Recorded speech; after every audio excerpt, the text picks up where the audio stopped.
Hello and welcome back. Last week we reviewed the Wildwood Tarot Deck, and we are now doing the corresponding pick-a-pile.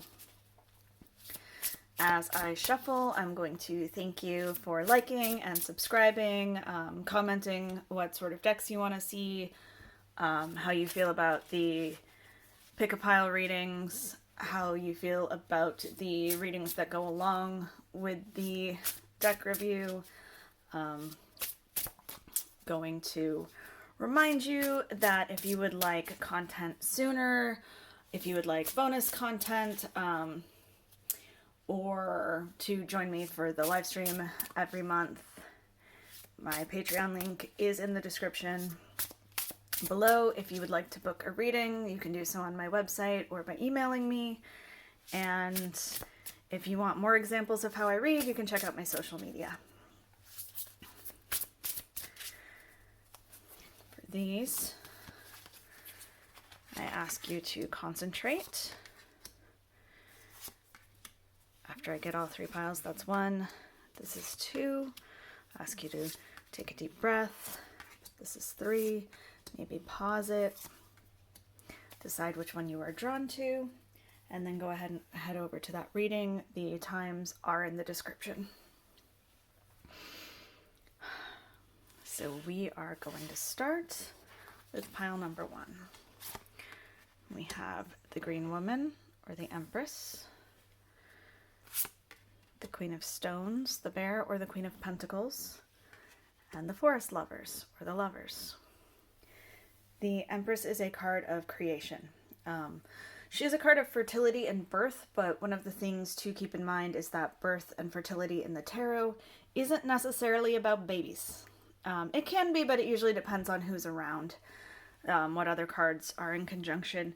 It's more about having something that you create that you care so much about that you pour a piece of yourself, a little bit of your soul into it. We move from there into the Queen of Stones, or the Queen of Pentacles, and she is about being comfortable with where you are, pulling in the resources. She is also maternal. The Empress is actually the culmination of all four queens. The Queen of Pentacles in particular is a card of nurturing, in that she will provide for what you need.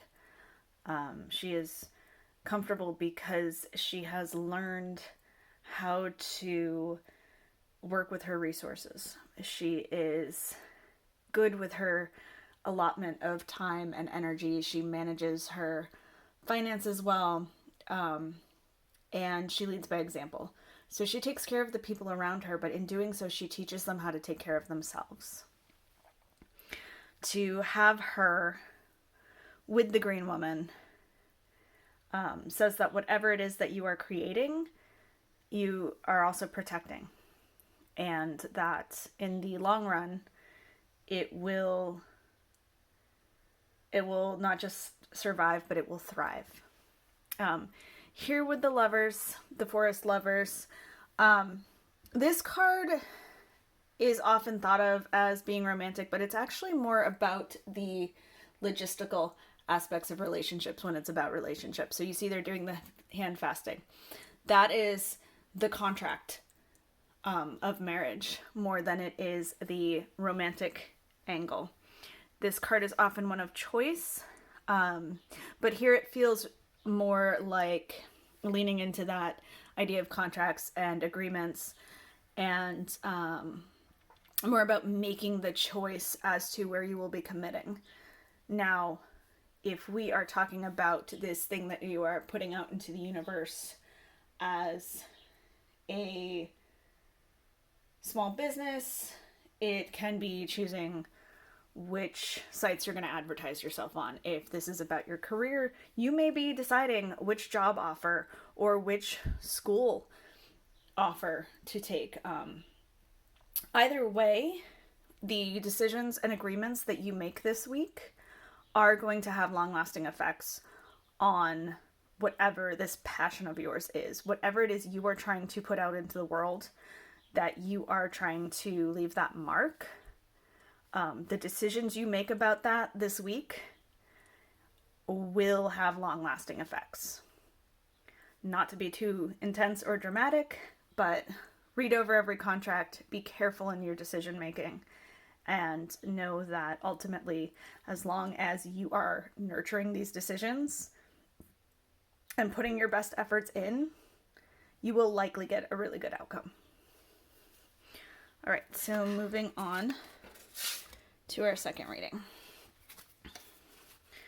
We have the Ten of Bows, or the Ten of Wands, the King of Bows, or the King of Wands, and the Ace of Stones, or the Ace of Pentacles. So the Ten of Bows, that Ten of Wands, they talk about responsibility, and I love that because a lot of times with like the Rider-Waite type traditions, you see the Ten of Wands kind of be reduced to one of burden. But it is, for my tradition anyway, the hard work but worth it card. It is the card of finally falling over the finish line, looking back and being like, I did that. Not why did I do that? Not why did I work so hard? But like, look what I accomplished. It is a card of kind of a quiet victory, because you are likely the only one, at least to begin with, that is going to see how incredible it is that you manage that. Whether it's because you hid the hard work from people and did what you could to make it look easy, or if it's just that unless people are going through things themselves, they don't know how hard it is.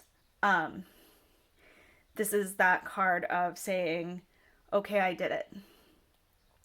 Now, in terms of responsibility, that usually says we're not done yet.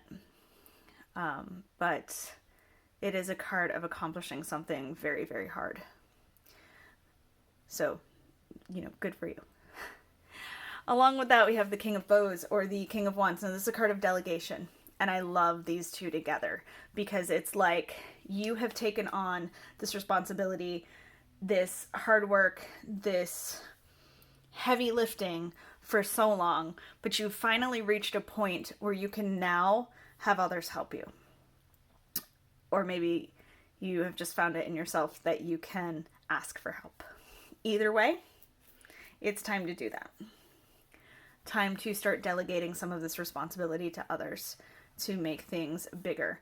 And then we have that with the Ace of Stones, or the Ace of Pentacles. And I love how that's wrapping up, because after all the hard work and getting to the point where you're like, okay, I have enough of a system in place that I can ask for help, that I can say, you do this piece and it will still work. Because sometimes we can't delegate until we've figured out what it is we actually need to do to make things work.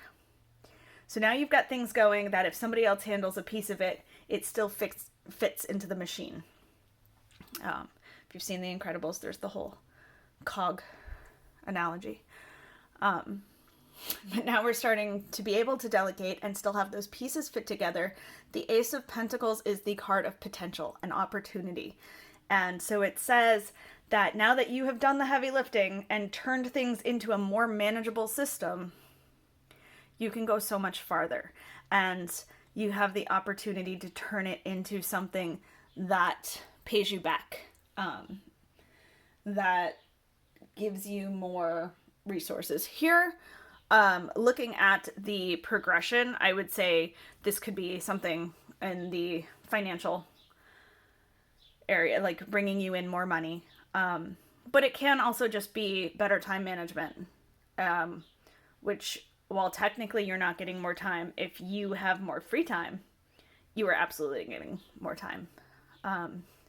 So the big message here is not to be afraid to delegate some of the pieces of what you're doing, so that you can turn this huge achievement into something even bigger.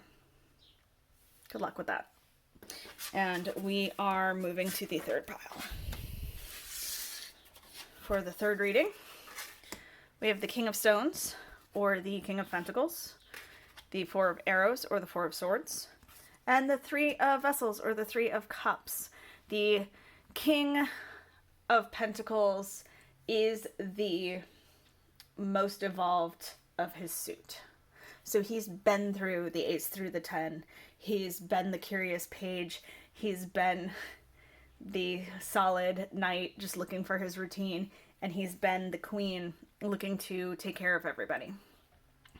So he knows how to manage his resources, whether that's time or energy, even material things. He knows how to get what he needs, and he knows how to take care of it.